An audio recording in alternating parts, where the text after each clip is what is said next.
Welcome to episode 4 of Beneath the Hype, the podcast where we go deeper than the surface, past the highlight reels, and into the real stories that shape who we are. I'm your host, Coach Drew, and today's guest is not just special, he's family. He's a father, a business owner, an artist, and a man of God.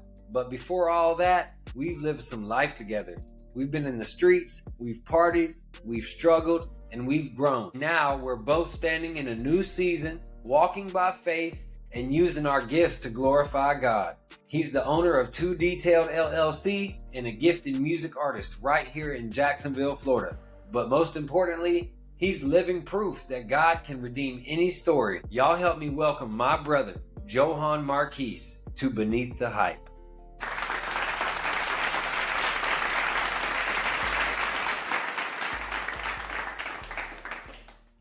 Man, this one's special. I'm here with my boy, Johan Marquise. We've been grinding it out for years together, been through a lot, changed a lot over the years, and I'm super proud of him. He's a father, he's a business owner, he's an artist here in Jacksonville, Florida, and I'm looking forward to this episode. Welcome, Johan. Thank you for coming, bro. Thank you for having me. Yes, sir, of course. So for the people that don't know you, you've been a pretty popular dude over the years, but I'm sure there's somebody out there that still doesn't know who you are. Could you do me a favor and just describe who you are today, who you used to be, and give them a little insight into your background?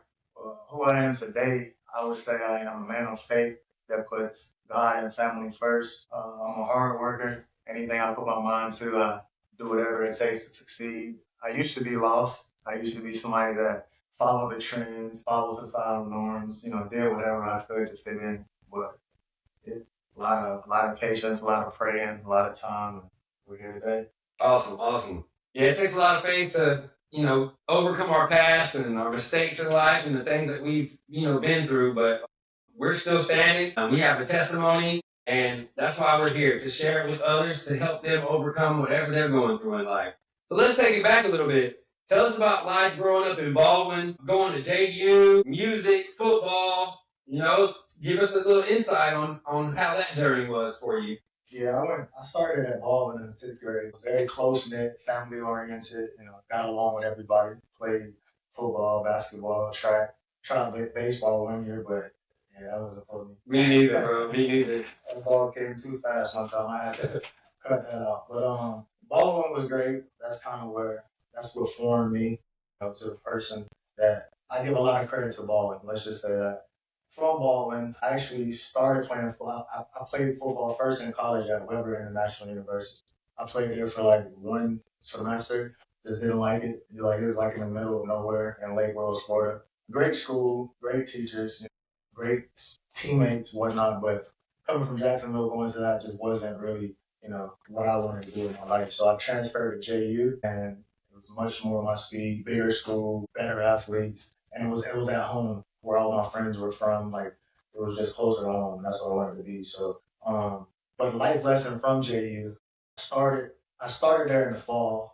In the spring, I worked myself up to the starting defensive back. In the spring game, I made one mistake, and they moved me down the depth chart. And because of that, just because of who I was at that time, I didn't have the right father figure in my life that told me, just work harder. I didn't trust in God at the time. I wasn't in a relationship with God. So it was all about me. Since I don't know, like, coming from Baldwin, if I'm not first, I'm last. If I'm not the best, then I don't want to do this. So I left. I just quit the team. That same year, they won a championship. They all got rings. I could have easily worked myself back up the depth chart, but I just let my ego, my pride make me run and try something else. I went and played arena football after that. A scout that put me on an arena football team. I was 20 making money playing arena, but guess what happened there? Moved down the depth chart. So, professional football, people come in every week trying to earn a spot. They brought in a guy who was 6'3", 240, runs a 4.3. He started that game. That one game, no telling what could happen the next week. I could have got my spot back. I could have kept worked harder to overcome that. But again, I left. I was like, I'm done with football. I'm focused strictly on music. Let me just lock in on music. And, so I would always run from things that were hard instead of, how I am today. When something's hard, I just face it head on. I just lean on God and find the best way to approach that situation. Yeah, it's a life lesson. Don't give up when things get tough. Just work through it. Look, that's a great life lesson to all the up and coming athletes, musicians, whatever you're trying to do in life. You're gonna hit walls, you're gonna hit obstacles, but you can't give up. You just have to run through them walls, put your head miss down. out on the championship.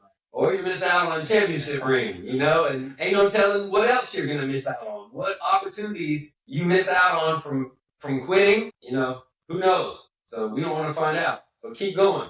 No. All right, so let's move forward. What was the vibe like in our younger years, bro? We came from partying, hustling, just trying to survive any way that we can, living recklessly and just, golly, bro, the list can go on and on. So explain that process, coming from where we were to where we are now. How do you feel about that? I mean, it feels amazing. What made me who I am today is, no test, no testimony. We were living reckless, doing things that, in the eyes of God, they're not. I'm pretty sure he wasn't proud of the things we were doing, but he knew where we would end up. So, to see us today trying to be the light that we were called to be is just a blessing, man. Like, I haven't smoked in 3 years, and that was something I leaned on to relax my mind, relieve me of stress, anger. Like, I just depended upon something to help me escape reality. But in reality, you have to face it head on. So, where we are today is just it's crazy to me. It's a tremendous testimony, man. Tremendous testimony. And we're not done yet. We're just starting. It's not about perfection. It's about the process. You just got to lean into it. Like I keep saying, you're probably going to hear it 1,000 more times when you hear from Coach Drew, is like, you just cannot give up. What did you think life was going to be like for you 10 years ago in the midst of all of that, And how close or far did that expectation match the reality today? 10 years ago, I really was, I was chasing a secular dream. I was hoping to be, famous. I wanted to be well known in the music that I was creating. I would have expected to, continue forward after hitting Billboard. Sky's the limit in my mind. I was always just chasing the next thing, chasing the next song, chasing the next high. I was just, 10 years later, I'm at the most peaceful place in my life, not chasing those things, just trying to build a business that's hard, doing the hard things now that I didn't do before. I did what was easy back then, just relax, smoke, and make music. And maybe one day it'll blow up. Now I'm working with my hands in the sun and trying to build something genuine, and it's more peaceful than the easy route. So, I just thank God for growth and realizing what it really takes to be a man, and that's doing the hard work first. Definitely. And tell us, where do you see yourself 10 years from now? Just stable in the community, serving the community, serving other people, spreading the gospel through my work, through my music, raising my kids to be great people and being a great husband. That's what I see myself 10 years from now, just continuing to work hard and build a platform for people to learn how to be great, learn what it takes to be great, and who to lean on to be great. Sounds like a good life right there. All right, so let's take a shift into something a little bit more serious. This is something that hits home with me. I recently lost my grandfather, and death is something that always hits us when it's least expected, and it's always hard. We all grieve in different ways, and you've experienced death firsthand. How did those moments affect your heart, your mind, and the decisions and directions that you were taking in life? Yeah, death is never easy to deal with, especially when you're not in a relationship with God and you don't understand that after death is the best part of life. But at that moment, like, it fueled my doubt, it fueled my anger. Like, it just made me question everything that life entails. Like, I didn't know why. If there was a God, why would he allow in 2011? 2 years after that, one of my best friends died in a car accident. 2 years after that, one of my friends who was my cameraman died in a car accident. And it was just a lot piling in at once, and I just questioned everything. Like, my heart was numb. I was numb to a lot of things. I didn't know how to accept love. I was always angry. So I pushed love away a lot of times, I'm pretty sure, based off of my own experiences. So, death has its way of, throwing in wrinkles. But yeah. Yeah, it's all how we take that adversity and overcome and just keep moving forward and use it to fuel us in life. That's how I feel about the situation. I know all of those people that you mentioned are looking down on you right now and are super proud of you. And I feel the same way about my papa. So I think that's what we have to hold on to.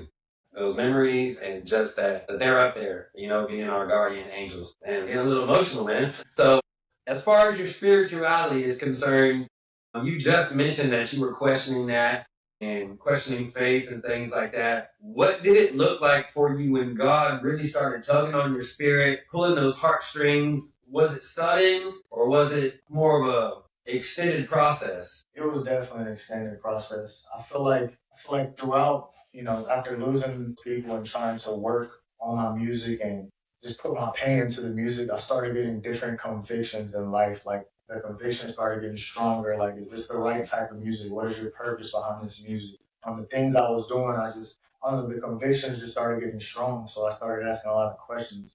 People in my life started praying for me, and the prayers were just different. And I was like, where do you get that kind of faith? Like, I want that kind of faith. How can I pray like that? Seek and you shall find. Ask and it will be given to you. Knock and the door will be open. So I just did a lot of knocking. I did a lot of asking, a lot of questions, due to the conviction that I was having, due to the lack of peace I felt when people out on the outside thought I had everything. Like, oh, your music's going great. You have a beautiful family. You're growing. You're healthy. You look nice. Like, none of that stuff matters. All that's vanity. But I was never felt at peace. So I just started asking questions, and I felt like he knew where I would end up. So he just started. The conviction just got stronger and stronger. So I just started asking. So all of the things you mentioned, yes, they are vanity if we use them in that manner. But if we do all those things to glorify God, right, and we use it, to glorify Him, it's not vain. We're taking care of our bodies so we can be strong for our family. Right. And at that time, it was all used for vanity. Yes. It was not used for the music, none of that, which is why I made that shift. Great mindset and perspective shift. Definitely. And I guarantee you still working on that. It's a never ending process. Never ending process. That's all we need to do. Definitely. All right. So how does fatherhood, or I should say, how did fatherhood change you? You got 2 children now. Speak to that. How did becoming a father shift your mindset and perspective on life and spirituality? My son, that was before the conviction started. For him, it just made me want to work. How can you be a better father? How to do to be a better man? So he made me just really like tap into self growth, like, finding out more about myself and how I can, just grow daily. So that was, my son did that. My daughter was more along the lines of, it was during the time of God really tugging at me and convicting me. And, I would say that having her drew me closer to God because it was, having my kids just really made me want to become a better man and find out so that I could truly lead them in the right direction. That's beautiful, bro. Because we have to. We have to be able to lead them and be a role model for our kids. Because without us, they're gonna be led astray. I had my dad for the majority of my life, but once we moved to Baker County when I was in 5th grade, something overtook him, and he wasn't there for me spiritually when I needed him most. When I was, the most vulnerable in my life. So you doing this, it will, they may not know it now because they're so young, but when they become our age, they're gonna look back and just be so grateful for you for the changes you made in your life. So that's awesome, bro. Yes, sir. All right, well, let's lead into what you have on your shirt right now. I'm proud of you for that too, bro. I've seen it come from an old white cargo van to I was about to say something, but I'm not gonna say it. I was gonna say a bad A wrapped, too detailed band, man. You're making great strides with your business, and like I said, I'm super proud of you, dude. So tell us a little bit about Too Detailed LLC and what inspired you to launch this mobile detailing service that has grown tremendously over the last few years. I would just say God puts you in the right position at the right time. In my transition from doing what was illegal, I got a job at a warehouse, and one of the supervisors owned a detailing business, and I'm a numbers guy, so I'd always bother him like, oh, how many you got after this? How many details? He would tell me I had like 2 cars, and he would tell me how much he was charging per car, and I was like, 1 car I can make the same amount I'm making in 8 hours at this job. So, you know, No brainer. no brainer. So I just really like I said, I'm a numbers guy. So once I punched a few numbers and I just thought like, I just need one car a day. I just used the money I had saved up. I invested in the white van and bought a couple of things that I needed, and I just jumped out there head first. Watched a bunch of YouTube videos, went to YouTube University, learned how to detail, and just launched it from there. It's awesome, bro. And it's really still in the startup phase. You still have so much room to grow. And yeah, that's another word of advice. YouTube is your best friend, guys. So use it as a resource. Don't just scroll and watch videos. Use it to learn a craft and then go take that knowledge and put it to work. Whatever you want to learn is there. It is Everything. All right. So what is it like balancing being an entrepreneur, an artist, and a father? How do you stay grounded in your faith? And how do you stay motivated on those days where you're just wore out and tired from working to be there for your children? It takes a lot of balance. Like, the verse on my shirt, Colossians 3:23, whatever you do, work at it with all your heart for the Lord and not for men. So I feel like whatever you do, like if you work to please the Lord, you'll always be successful. So what I'm learning now is to work at work and be home when I'm home, which is hard to do because I can be home sometimes. So hard. I can be home sometimes. I'm thinking about tomorrow, like how many do I have? How many do I need? Stuff like that. When my kids are just running around, I should really just focus on spending more time with them. But the balance is tough. It is tough, but it's possible. I'm working on that. Definitely. That's probably a never ending process as well. Yeah. Especially when, we have ebbs and flows in business where one month it might be slow and you're so focused on, securing that bag for your family. I can imagine it's hard to balance because I have trouble balancing having a balance in my work and my personal life. And I'm single now. I have no kids. So having kids, I can imagine how tough that is for sure. All right. So how do you bring your faith into the work you do? I know, but for people who don't know you, how do you glorify God, on social media, in the way that you approach customers? How do you show the love of Jesus Christ to others through your business? One thing, like I said a minute ago, I try to bring attention. Here, stand up and show them. Colossians 3:23, whatever you do, work at it with all your heart for the Lord and not for men. Like I said, if you're working to please the Lord, you're always going to please the client. Like I always hear, it looks better than when I first bought it when I'm done. Another way, like the videos that I edit and send to the clients, I try to have a scripture in it, maybe a Christian song, like something to get their spirit flowing when they're watching it. Like they're happy about their ride, but also getting a good word in the midst of it. People ask me when I pull up, how you doing today?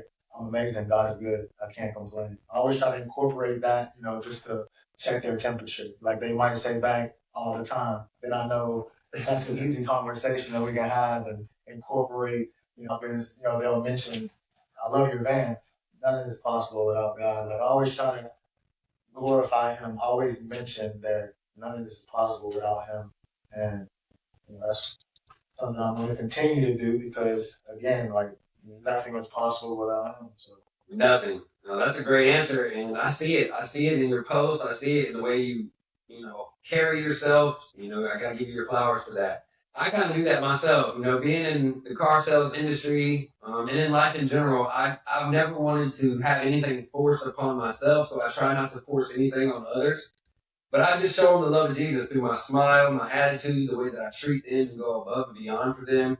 And then I speak out loud about it. Every sale that I have, I say thank you, Jesus, out loud. Whether it's in front of a sales manager or a coworker, everyone knows that I love Jesus and I thank him for everything that I have in life. That's a great answer. Moving on, let's talk a little bit about music, your message and your ministry. You used to make secular music. What led you to stop? And how hard was the transition from secular music into your gospel music? the music I made, I feel like it was always, motivational and inspiring. I just feel like what it lacked was glorifying the person who gave me the talent. So that's where the change came. Like now I want to make sure that he gets the glory. He gave me the talent, so I want to honor him and help people lack hope, peace, their meaning in life. Like, I love my my music to, draw them closer to him and also still be a good vibe, to listen to and work out to. Like whatever you're doing, I want it to be that type of vibe, but I want you to be learning about the reason behind it all. Definitely, definitely. And it is inspirational. I do often listen to your music. It's a great vibe, very motivational. And that's what this podcast is all about. So that's the reason why I have Johan on here. You guys go check him out. You can catch his music on almost all platforms. And there's more to come in the future. So tell us a little bit about how you resist the pressure to go back to the old style. Is there ever pressure from your peers? Is there just mental pressure, to resort back to how you make music? Did you find more success with that music, or give us a little insight on that? I feel like the world was attracted to that music because it was of this world. Like it was talking about stuff that, they can relate to. It's hard for a lot of people to relate to what I'm talking about now because they have a lot of questions, a lot of doubt. But I keep my eyes focused on Jesus, so I don't really, I'm in church every Sunday. I watch my sermons. I listen to them while I'm detailing all the time. So it's kind of hard for me to go back. Like I don't find peace in anything but him now. So, my playlist that I listen to in the gym, all Christian music. So I don't have any type of, any temptation to go back. Any inkling, there's nothing a part of me that feels like I'm missing out on anything because now I feel like I have everything. Yeah, you pulled up today with your headset on, singing some gospel music. So I love it, dude. It's me too. I can't turn the radio on and listen to 106.1 or something like that because it's something I don't want to hear anymore. And if you listen to the radio in Jacksonville while you're driving, 107.9 is the Christian station. But there's a lot of them. I haven't heard 107. It's like the R&B. Okay. Because I listen to the regulars, 90.9 and 88.1, Joy FM, I'm going to have to check that 107.9 out. All right, let's move to something a little more personal, man. You and I have been through quite a bit together. What's one memory of, our experiences that sticks out that shows just how far we've come from where we used to be? We were roommates on Wilson Boulevard here in Jacksonville. I just remember us sitting on the couch and we'd always have conversations about what we wanted to do, how we wanted to impact the youth and, just how we wanted to just be better people. At that time, we were lost. We were trying to find our way. We were young. We were doing whatever we thought was right to just make it. And now looking at us, seeing the things you're doing with the youth, coaching, this podcast, it's a light that we're shining out to the public and to the community. Like, this is what we talk about, and now we're living. Bro, I'm getting emotional again, dog. It's like we are living in it. We're walking in our purpose, and we had no idea what it was going to look like back then, bro. I got chills right now, and like I said, man, I said I'm getting emotional for real because this is my dream, and it's unfolding, right in front of our eyes, and for you to be a part of it, and for me to be a part of your life and to see us grow together, and it means a lot. So I appreciate you so much. I'm proud of you too, man. Can't wait to see what the future holds. So we just said it. We just answered the next question. What does it mean to you to see both of us now, living by faith, trying to lead, trying to pour into the youth? You already answered that question. So this is a perfect segue. And it means everything. Yeah, it's amazing. Amazing. It shows you the power of God, what He can truly do when you lean on Him. Man. All right. Sorry. What would you say to someone who's still stuck in the streets, who's still trapped in the same patterns that we've escaped, and who's still holding on to those worldly things that literally mean nothing and that will leave you so lost and broken? There's a better way. Death or jail. It's a lot of emptiness. And how do I grow from here? And it's just really not something you should learn because growing in that just brings more attention, bad attention, more chances that you can get in trouble. It's just drawing you further away from your purpose. There's no light in that. We're called to be the light, and there's no light in that. I've literally experienced all of that. Loneliness and just anger and confusion about identity and who we're supposed to be in life. That's something I fought with for a long time. So that's perfect advice. All right, so moving on to the future. What kind of legacy do you want to leave for your kids? How do you want them to look at you, when they're our age? Just as a man that did whatever he could, put God first, taught them how to pray, taught them, how to love their mother, like taught them just how to be a good person, how to go out here and be kind to other people, be generous to other people, and just to love one another, like just to be a great example of what a man should be. Definitely, man. That's beautiful. What is a prayer for this next season of your life? Is it your music? Is it business growth? Or what's something that Johan is praying for right now? I'm just praying for my family.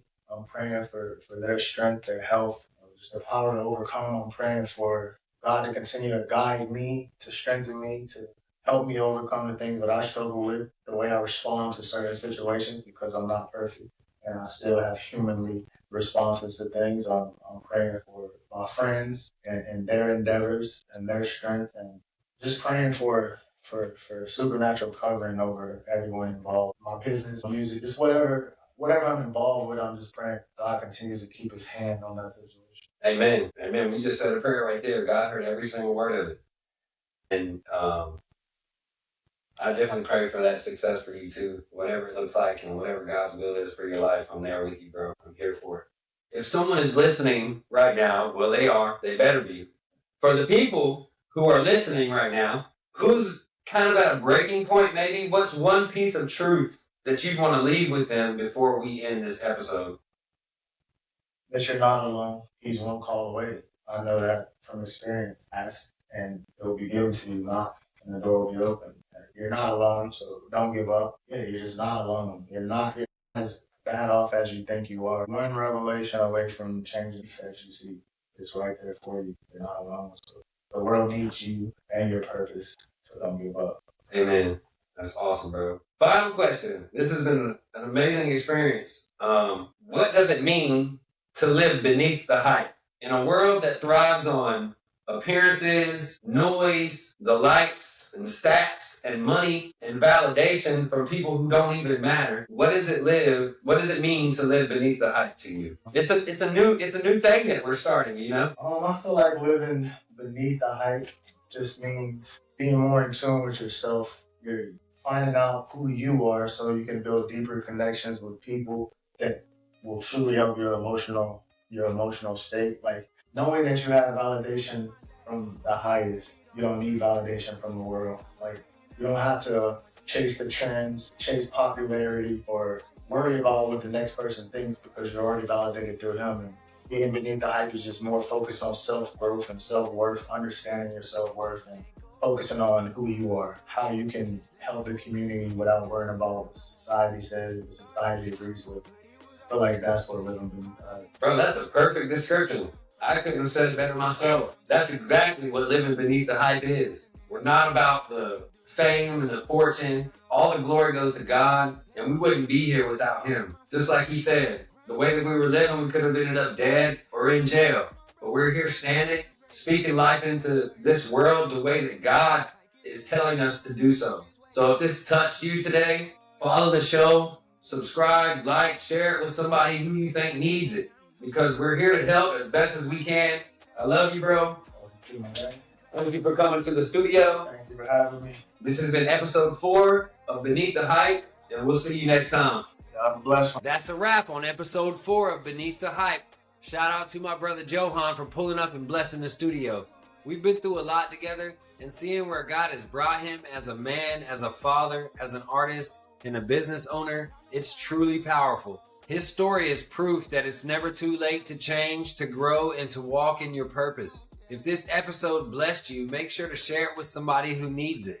Make sure to follow the podcast and tap in with us on socials at Beneath the Hype Podcast. Appreciate y'all for tuning in. And remember, don't let your past steal your purpose. This is Beneath the Hype.